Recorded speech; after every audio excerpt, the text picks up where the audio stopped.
Alright, so I'll get straight to the point here. So runes, they are the current endgame loop. You can get them from events currently. You'll see the reward here. You'll get like a bundle of runes once you do these events. So you'll be able to get them from events, from dungeons, from guild boss raids. Essentially, almost every content in the game will provide you with runes.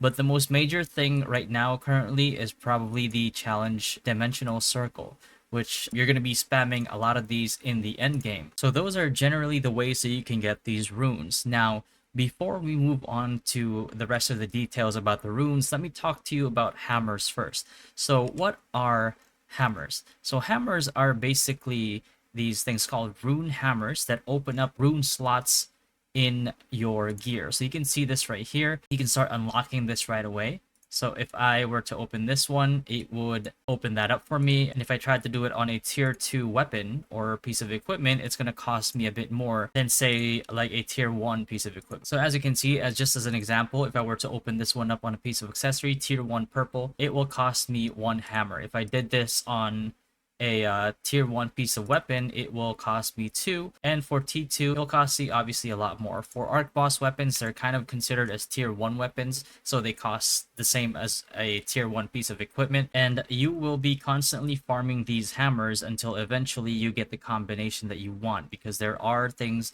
such as rerolling slots here. So if this is not the one that you want, you'll want to reroll this again and pay the fee. So how do you get these rune hammers?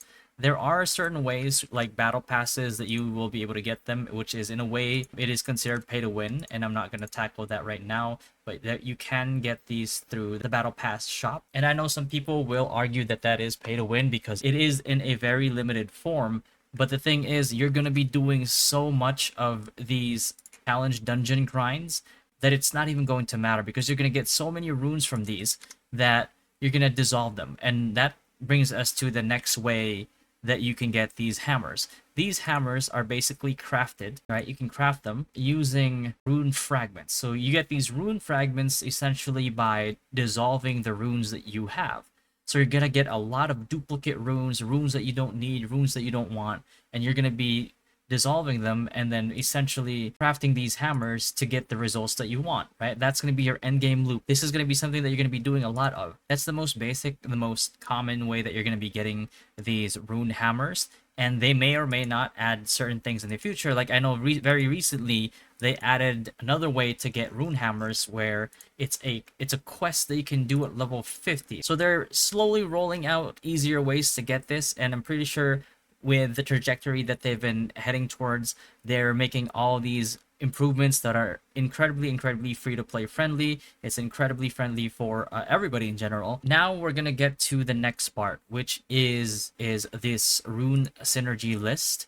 You'll see in the synergy lists here the symbols that you're gonna be getting, and you can see it matches the ones over here, right? For your attack, for your defense rune, and for your support rune. So what you're going to do is that you're going to look in advance, right? You're going to try to figure out which symbols you're going to go for first. So let's say that I'm a tank, I want strength and critical hit damage reduction, right? So what I'm going to do is I'm going to look out for this one right here. I see I'm going to need a attack rune for my first slot, and I'm going to need a defense rune for my second slot, and I'm going to need a support rune for my third slot.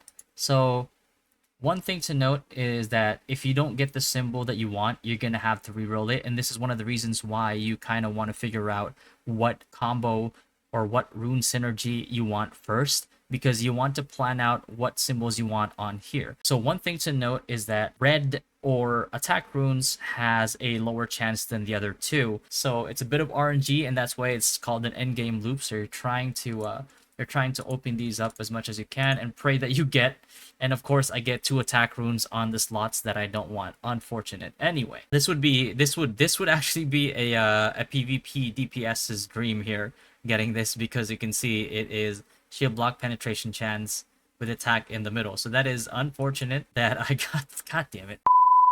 But anyway, that's essentially, fuck man, that's essentially how that works. You might be noticing here, okay, there's about like similar combos here, but this is gray, this is green, this is blue. So essentially, let's say that you have those two blues, but you have a green, you're gonna get the green. If you have full blues, you're gonna get the blues, right? And it tells you in the bottom here as well, a synergy becomes activated based on the lowest grade rune. Not only that, but runes actually get levels. They actually level up. So how the leveling system works is kind of like the same as New World's watermark system. Like this, it's basically a watermark system. If you get a duplicate of a rune that you already have, it goes up in levels. So what's the best way to level up runes? So what you want to do, you don't actually have to keep scaling in order to level runes. So what you can do is, you can see it switches to green all the way to 5 here. So this is obviously going to be easier compared to like tier 6 and tier 5,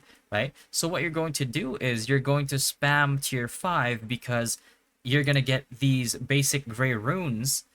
And the thing is, these basic tier runes, these gray runes, they can take you all the way up to level 20 runes. So once you max out on level 20, for example, then you can start moving up, and you'll notice that you'll get green all the way to 10, and when you get to 11, you'll get to blue, right? So you want to get to 10, and you want to level that up using 10 because this is the easiest one that's beyond 20 that you're going to be able to get. And as soon as you max out the runes that you want, then you can start climbing a little bit because actual high level blues. Hopefully that helps you out, because this is going to be a part of your end game loop once you get to like actual end game, where you start doing tier 2 dungeons and you start doing challenge dungeons. Again, this is one of the reasons why I really emphasize joining an organized guild. This is one of the reasons why I really encourage people to have, you know, a trusted set of players that you can party with, and joining a community, because being able to do these with the most efficient time possible is probably going to be the best experience that you're going to get in the end game scenario. So if you guys have any questions, again, you just feel free to ask it in the comments. Feel free to join discord.gg/dynastygg and take part in the conversation that we're having at the moment, hyping up all the way to launch, even though we just heard that launch got delayed again to the end of September for early access and October for regular access or regular launch. We're still pretty much looking forward to it, and we're pretty much looking forward to Talandre with the later part of this month. So I'll catch you guys in the next video. All right, peace. Waka waka